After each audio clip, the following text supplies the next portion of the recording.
शिक्षाविद, प्यारे बच्चों, आप लोग थोड़ा ध्यान से सुनेंगे। जैसा कि आप जानते हैं, हमारे विद्यालय में प्रेरणा कार्यक्रम आयोजित किया गया था, प्रतियोगिताएं, और इन प्रतियोगिताओं के अंतर्गत बहुत सारे बच्चे दूसरे विद्यालय से भी आए थे जो सेलेक्ट हुए थे। ये कार्यक्रम हमारे माननीय यशस्वी प्रधानमंत्री श्री नरेंद्र मोदी जी के विजन के अनुसार ये कार्यक्रम तय किया गया था। और इसमें हमारे पाकुड़ से, डीपीएस पाकुड़ से एक लड़का सेलेक्ट हुआ था जिसका नाम था अंकुश राज, और एक लड़की अपग्रेड हाई स्कूल अंजना से सेलेक्ट हुई थी जिसका नाम था सुहाना परवीन। उन दोनों को लेकर हम वडनगर गए थे, और ये वडनगर वही जगह है जहाँ मोदी जी का घर है। वहाँ पर वडनगर में एक बहुत हाईटेक बिल्डिंग है, उसके अंदर बहुत सारे कार्यक्रम तैयार किए गए, और मोदी जी का जो स्कूल है वडनगर में, उसी स्कूल को हेरिटेज बिल्डिंग बनाया गया, और उसी में बच्चों को और टीचर्स को भी बहुत सारी चीजें सिखाई गई। इसके पीछे उद्देश्य यह था कि मोदी जी का उद्देश्य है कि पंच प्राण हमें बहुत महत्वपूर्ण है, जिसमें पहला है विकसित भारत का लक्ष्य। विकसित भारत बनाना है, औपनिवेशिक मानसिकता से मुक्ति, यानी हमारे देश से अंग्रेज चले गए लेकिन हमारे बीच में जो गुलामी की मानसिकता है वो अभी तक समाप्त नहीं हुई है। उसे समाप्त करने के लिए हमें लोगों को प्रेरित करना है। फिर विरासत की जड़ों से हमें जुड़े रहना है ताकि हम अपने स्वाभिमान को पा सके। हम जो अपना स्वाभिमान खो चुके हैं उनको फिर से पाने के लिए हमें अपनी विरासत देखनी चाहिए। जैसे अभी इसने कहा, तो इसमें पूछा गया कि सबसे पहले संविधान किसने बनाया, तो हमारे देश में सबसे पहले रिपब्लिक बना वैशाली गणतंत्र में। हिस्ट्री सर आपको पढ़ाते होंगे। तो हमारे भारत में ही सबसे पहले जीरो का आविष्कार हुआ। हमारे भारत में ही पृथ्वी के बारे में सबसे पहले बताया गया।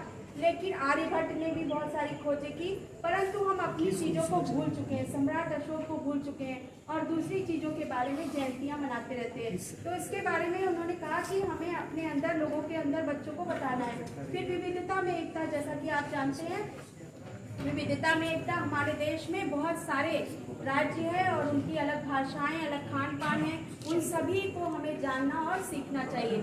कर्तव्य परायणता, ये बहुत महत्वपूर्ण बताया, और कर्तव्य हमारा सबसे महत्वपूर्ण है। हमारे अधिकार पीछे होते हैं, पहले कर्तव्य हमें बहुत आवश्यक है, तभी हम अपने लक्ष्य को प्राप्त कर सकते हैं। आपने देखा कि आज हम देखते हैं हमारे विद्यालय में बहुत सारे चारों ओर रैपर्स पड़े रहते हैं। अगर बच्चे चाहें तो हमारा विद्यालय बहुत सुंदर और साफ सुथरा बन सकता है। वडनगर जैसे स्कूल जगह गए हम लोग, गांधीनगर गए, एक कचरा आपको कहीं नहीं दिखाई देगा।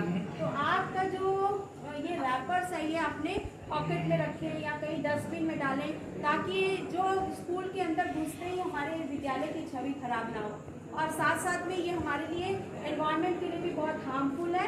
ये एक बूंद भी पानी नीचे नहीं जाने देता। हमारा अंडरग्राउंड वाटर टेबल बिल्कुल खत्म हो जाएगा, और पानी के लिए हम ट्राई करेंगे, जैसे आज अभी हम बिजली के लिए कर रहे हैं। तो इसका हमें ध्यान रखना है। इसके बाद साथ ही उन्होंने बहुत सारे ऐसे मूल्य बताए जिन्हें हमें अपने अंदर डेवलप करना है, जैसे शौर्य और साहस होना चाहिए, नवाचार और जिज्ञासा होनी चाहिए बच्चों में। आज बच्चे क्लास में क्वेश्चंस बहुत कम पूछते हैं क्योंकि वो पढ़ के नहीं आते पहले से, तो उनके अंदर जिज्ञासा बहुत जरूरी है, जिज्ञासा होना आवश्यक है।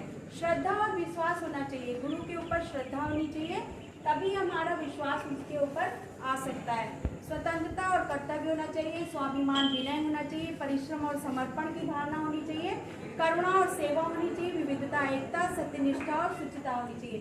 तो इन सारी चीज़ों के साथ ही साथ उन्होंने बहुत सारी विरासत में वहाँ दिखाया हम लोगों को, जिसमें मोढेरा सन टेम्पल बनाया गया था जो 90 डिग्री पर बनाया गया, और सीधे वहाँ सूर्य की रोशनी जाती थी। इसके साथ ही साथ वहाँ बावड़ी भी थी, और बहुत सी जगहों पर वडनगर खनन क्षेत्र दिखाया गया।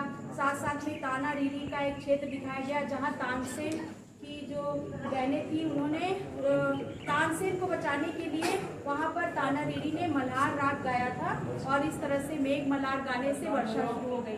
तो उसको बचाने के लिए बहुत सारे क्षेत्र वहाँ डेवलप किए गए हैं टूरिज्म के रूप में, और एक बहुत बड़ा अंडरग्राउंड म्यूजियम भी बनाया जा रहा है वहाँ। तो ये सारे हमारे क्षेत्र के विकास को, हमारे देश के गौरव को आगे बढ़ाने के लिए ये कार्यक्रम आयोजित किया गया था, और बहुत सारी चीज़ें बताई गई हैं जो हम आपको क्लास में धीरे धीरे सारी चीज़ें समझाएंगे।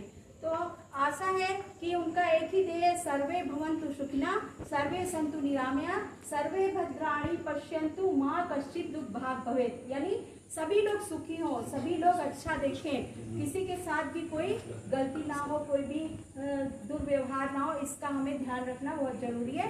तो इन्हीं शब्दों के साथ मैं आदरणीय प्रधानमंत्री जी को भी धन्यवाद देती हूँ कि उन्होंने मुझे ये अवसर प्रदान किया।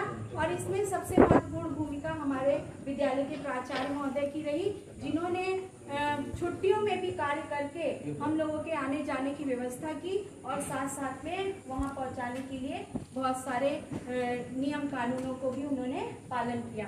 इसी के साथ मैं अपनी वाणी को विराम देती हूँ और सभी को धन्यवाद करती हूँ।